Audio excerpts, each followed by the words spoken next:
I'm going to try and do something I've not done before, and that is to do this review of the DJI Spark, entirely filmed on the DJI Spark. It's recording right now. It is obviously not turned on. My audio is through this lav mic on me and a Tascam DR10 little pocket recorder. So we'll see how it goes. This is actually about a week into me owning the Spark, and I've taken out a couple of times. This is my third time taking it out. I do like what I've seen so far. Obviously there are some caveats, but I think one of the biggest issues that people really want to know about is the video actually usable, because it is only 1080p and it currently only does record at 30p. And the other main issue is there's no profiles. So I'm stuck with this picture profile here, which is challenging for dynamic range and a little bit overly sharpened, overly contrast, overly saturated. So there we go. When the Spark was announced, I, like many other people, just went, well, what's the point? Isn't the Mavic small enough? Well, it is really. It's actually really compact. I own a number of drones. The biggest I have is the Inspire 1 X5 RAW. And my favorite to fly image-wise is the P4 Pro, the Phantom 4 Pro. But I love the Mavic. The Mavic is so cool, really easy to set up quickly, and it folds down with these arms really nice and neatly. And it does shoot 4K. The 4K is okay. I've discussed this in my Mavic review. But a 2.7K is actually really quite good. And I think I've got some good results with the 4K now.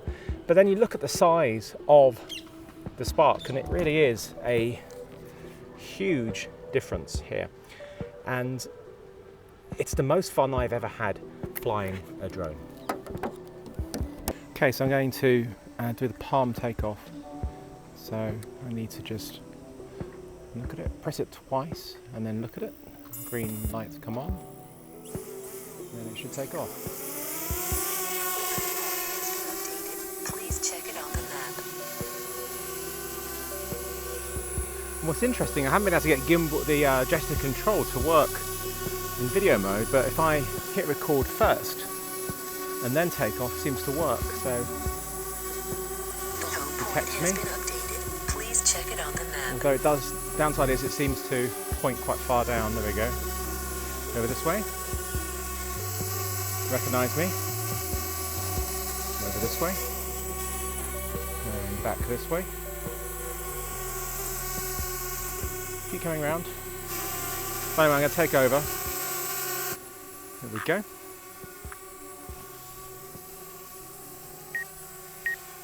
Oh, I've got to turn my sensors off, don't want that on. Turning off the sensors, don't do it if you've not got any experience with it, but it means you have them on, you can't do those fine control moves where you want to go under stuff, which is what I like. So, big fan of turning them off. Nice to have them, but it's nice to be able to turn them off as well.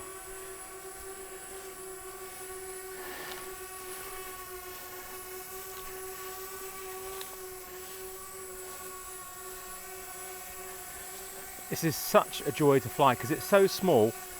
You can get it into the, go through things that I wouldn't normally take even the Mavic through. But this, no problems whatsoever.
Come on, Spark, come to me.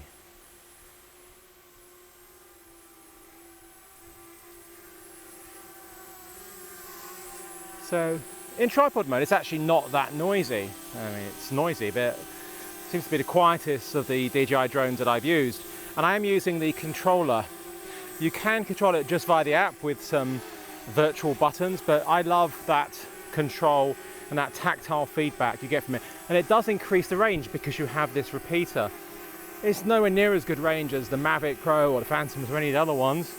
This is really a drone for much more close-up stuff, which is what I recommend anyway. I've never been a big fan of, especially if you're kind of new to these things, is really you should try and keep them close. I'm not a big fan of you just flying off somewhere really fast. It's very tempting, but not a smart idea. The controller itself is very similar to the Mavic one in that, well, it's got the antenna here and it's got the cradle for the phone, but there's no hard connection, so you are basically connecting by the Wi-Fi. So it does drain your phone a lot more. And other than that, it is very, very similar. We don't have as many buttons on here. We don't have a dial for changing our exposure. We do have a gimbal tilt here. I have programmed one of these buttons to point straight down, and the other one that brings up my proper controls for it. It's actually quite windy, and it seems to be doing a fairly good job.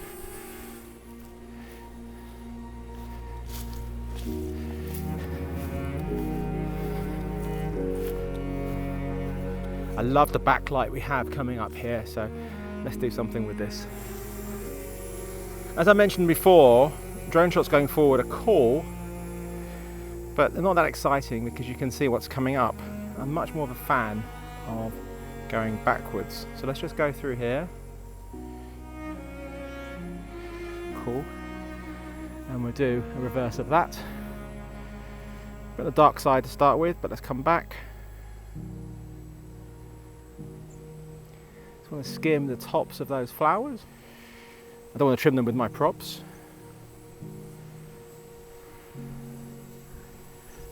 Right, I'm down to 26% already. Oh, a bit low there. Let's bring her up. The batteries last about, well, they say about 18 minutes. I would say about 12 or so, depending on how fast you go and how much wind there is. So, especially when you want to bring it back to 30%, which is what you should do.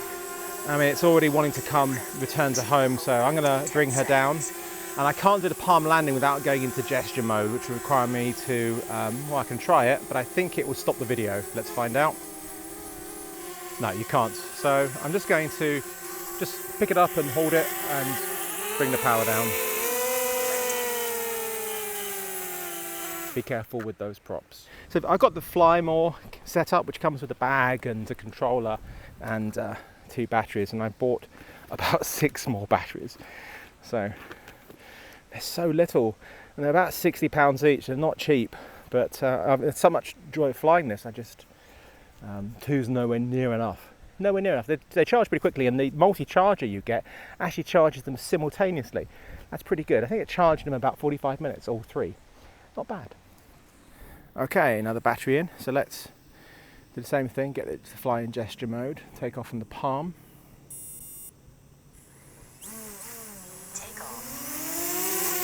Nice. Please check it on the home point has been updated. Please check it on the map. Let's see if I can get it to land in palm mode this way. Landing. There we go. And it landed in palm landing mode as well. Very cool. So that's a little hack to do some gesture mode stuff, but it doesn't work for everything. But at least I can do a little bit to demonstrate what's going on. Okay.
trees. It's the foliage that was the downfall when I first tried out the Mavic, all that detail. This is only 1080p, so the bitrate isn't good either, but I mean, this isn't a professional drone, this is a hobby drone, I would say. Oh, and I've lost the signal already. Oh, come back. So the range isn't very good at all. You've got some obstacles. Okay, it's back again.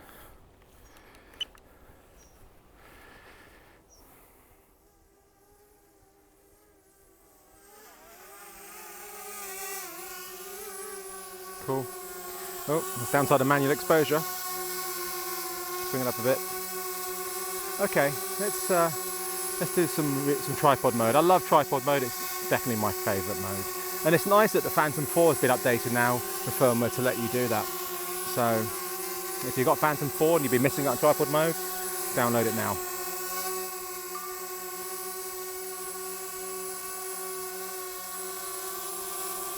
Okay. Oh, tripod mode slows everything really enormously. And I'm just walking with it right now. I'm about 2 foot behind it. The Spark only has a 2-axis gimbal compared to the Mavic and all the Phantoms and Inspires, which have 3-axis. So it only stabilizes the pitch and the roll. It doesn't do the yaw. It's not ideal. I'd like it to be 3, but actually it's really easy to stabilize that yaw in post with some warp stabilize. In fact, stuff I did in the Phantom 2 in Thailand with the 2-axis gimbal, and that came out well enough.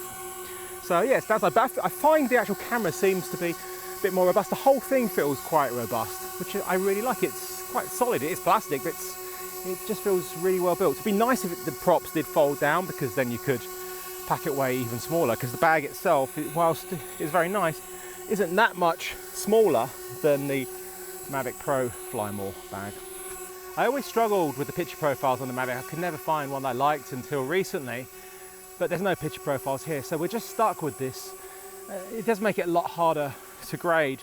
I have worked on the image in Film Convert, and it's not bad, but if they could bring out any firmware update for this, I would beg them to do 2 things. Give us 24p and 25p as well as the 30p, and give us some profiles. I don't need log, I just need a flatter profile and the ability to bring my contrast down, knock my sharpness back a little bit, and bring that saturation down a little bit. Oh, let's do a slightly trickier shot, let's try it. Need to come down.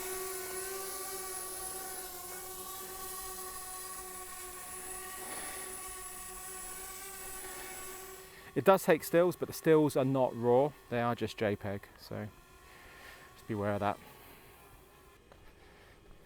Oh, I'm down 24% again. Battery 2 is almost gone.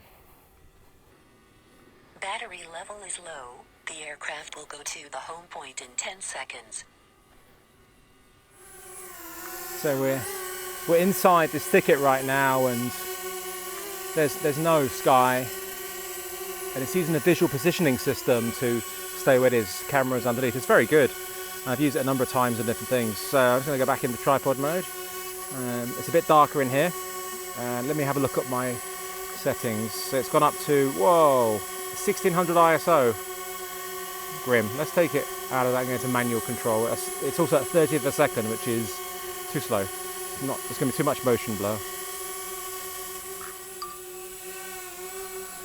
You really should try and make your shots motivated, but Please check it on the map. the only motivation here is me, so I'm bored of me.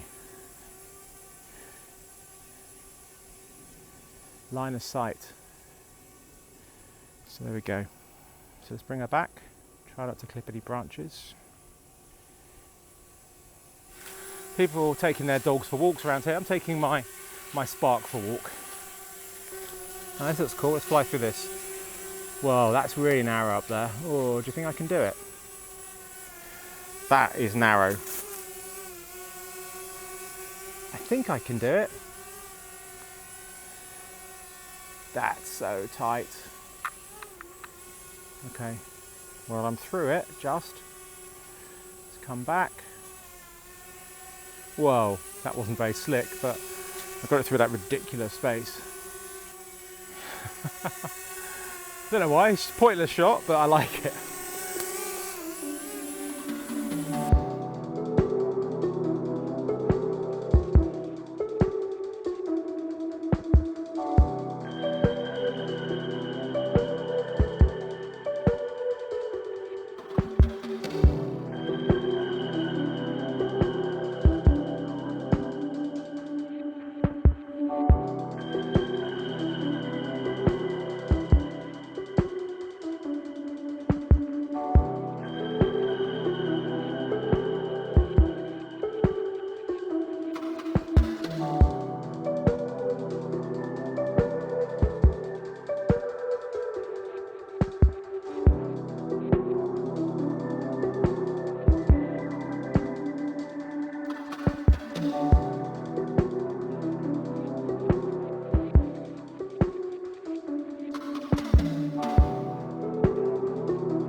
That's about it for my DJI Spark review. It's not been the longest that I know, but actually not a huge amount to talk about. It's been enormous fun flying it, and it is just like a shrunken Mavic really.